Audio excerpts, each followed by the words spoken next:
On the sacred burial ground deep in the forests of Guam, two young Chamorros chant an ancient reminder to believe in themselves.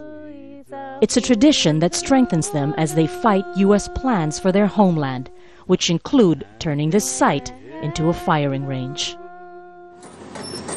With the U.S. refocusing its forces to the Asia-Pacific, the U.S. Naval Base here is meant to be preparing for the arrival of 5,000 more troops and their dependents. And while existing facilities are being upgraded, full-on expansion has yet to begin, delayed by the challenges brought on by the local community. The world can be a dangerous place, and the U.S. military, along with our allies and partners, are dedicated to ensure the security, stability, and safety.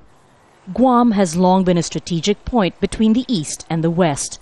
This U.S. territory is about 10,000 kilometers from the U.S. mainland, closer to North Korea and China. The goal is to turn Guam into a regional security hub, integrating the U.S. Air Force and Navy to counter what Washington and her allies here see as the challenges to the freedom and security of the region. The planned military buildup will cost some $8 billion US, with Japan paying a portion of the bill. But there's been no guarantee that the U.S. government will supplement Guam's budget to improve the civilian infrastructure, which will be needed to sustain the expansion. For the most part, we're very patriotic, but the consensus now, I think, is not at any expense. Certainly not at the expense of our environment, certainly not at the expense of the people that call Guam home. Of the 170,000 people here, the biggest group is Chamorro. And though long dependent on tourism and the presence of defense personnel, many of the locals feel there are other ways their island can grow.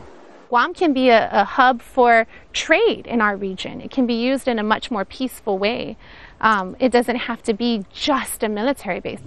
But for now, the people of Guam have little say in their future. Being a U.S. territory doesn't give them the right to self-determination, nor much of a stake in the federal government. They understand how vital their role now is for U.S. defense strategy, and they can only hope this will give them some sort of leverage to ultimately define their own place in the world.